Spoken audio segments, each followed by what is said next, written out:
Hey everyone, it's Alex. If you enjoy Tanis and the Black Tapes, you're going to love Rabbits, the brand new show from Nick, Terry, Carly, and our sister network, the Public Radio Alliance. Visit rabbitspodcast.com or look up Rabbits Podcast and subscribe on iTunes, Stitcher, or wherever you listen to podcasts. Thank you so much for listening to and subscribing to Rabbits.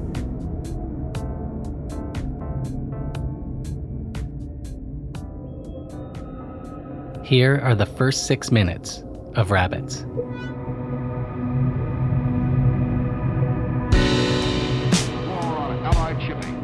Ready when you are. Do you believe your friend is playing rabbits? She started seeing mysterious men in gray. What did she ask you? She asked me how many steps to the lighthouse.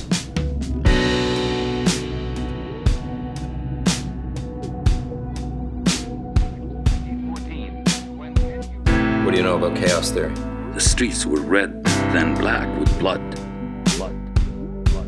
That sounds poetic. Where are you now? The bottom line isn't money or purpose. It's inspiration. Are we still gonna have sex? I'm afraid not. She believed Hazel killed Emily Masterson. Maybe later. For sure, later.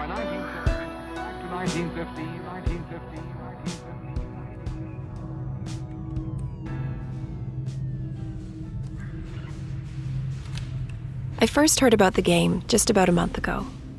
It was shortly after my best friend, Yumiko Takada, disappeared. They don't have Amber Alerts for grown-ups. The police told us Yumiko was probably just having fun, sowing her wild oats. They actually said this. Or as one detective proclaimed, as if he thought he'd actually just cracked the case, she took off as a kind of rebellion. A way of asserting her individuality in the face of her parents' and her culture's high expectations. Yumiko is second-generation Japanese. She was born here, in Seattle. Her parents came over from Tokyo shortly after they were married. They never pushed her to get straight A's or attend law or medical school. They just wanted their daughter to be happy. Yumiko actually did end up in law school for about 6 weeks. This was after a year spent abroad and a few months in Silicon Valley, where she created an app in an incubator. She hated it. She came back home to Seattle and ended up studying journalism with me. We grew up together, best friends from the age of 5. She's smart, talented, and beautiful, and I miss her every day. I started this podcast because I want to find out what happened to my friend. From the Public Radio Alliance and Minnow Beats Whale, you're listening to Rabbits. I'm Carly Parker. Stay with us. This man's use of the submarine is destructive force. This man's means of taking advantage of inventive genius.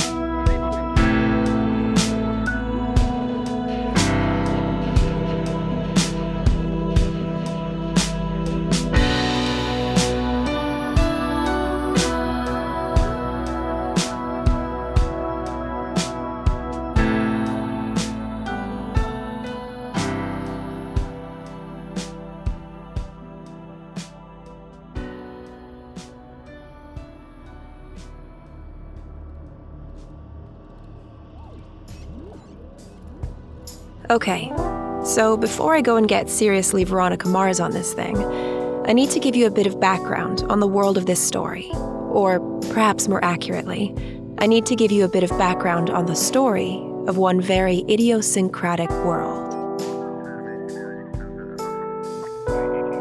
An ARG, or alternate reality game, is defined by Wikipedia as an interactive networked narrative that uses the real world as a platform and uses transmedia storytelling to deliver a story that may be altered by players' ideas or actions. Some common examples of this type of game include viral marketing stunts, expanding the story worlds of existing IPs or intellectual properties, movies or video games, for example, in order to provide additional narrative value for users. The popular ARGs I Love Bees and The Beast were created to promote the video game Halo and the film AI, respectively. There are historical touchstones, precursors, and inspirations for this type of storytelling, such as John Fowles' novel The Magus, Delaney's novel Triton, the Beatles' Paul is Dead thing, Choose Your Own Adventure books, and of course, popular role-playing games like Dungeons & Dragons and their modern video game equivalents, Skyrim, Dragon Age, Mass Effect, and many more. There's a long, proud history of ARGs, from Orson Welles' infamous War of the Worlds to The Last Broadcast, The Blair Witch Project, and Oceanic 815. We're excited and occasionally terrified with the added possibility that these kinds of horrors or conspiracies might be real. Or at the very least, we're excited when we experience fleeting moments while playing along. Moments that blur the line between the real world and the game.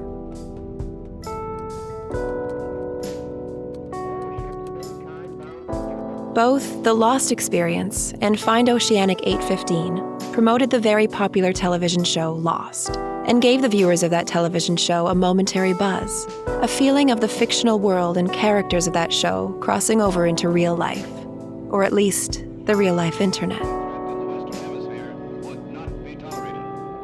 That's one thing that an alternate reality game can do. But what if there are other things, less positive things? More dangerous results. What if there was a different kind of game? Something darker, more mysterious. Something that wasn't tied to a film or television property, video game or movie. What if there was something that had been around for centuries in various forms? An alternate reality game that preceded the term alternate reality by a very long time. But if there was an ancient global game that had existed for centuries, perhaps even millennia, why hadn't more people heard of it? The answer to that question is potentially the scariest part of this entire thing. How could somebody, or something, keep the existence of a game like that a secret?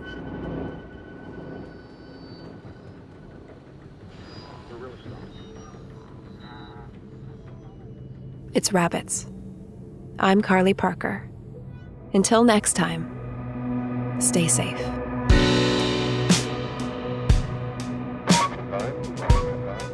We hope you enjoyed that excerpt from the first episode of Rabbits. The series launches on February 28th, and you don't want to miss it. So please subscribe at rabbitspodcast.com, itunes.com/rabbits, or simply search for Rabbits Podcast in your favorite podcast app. Thank you so much for listening to Rabbits.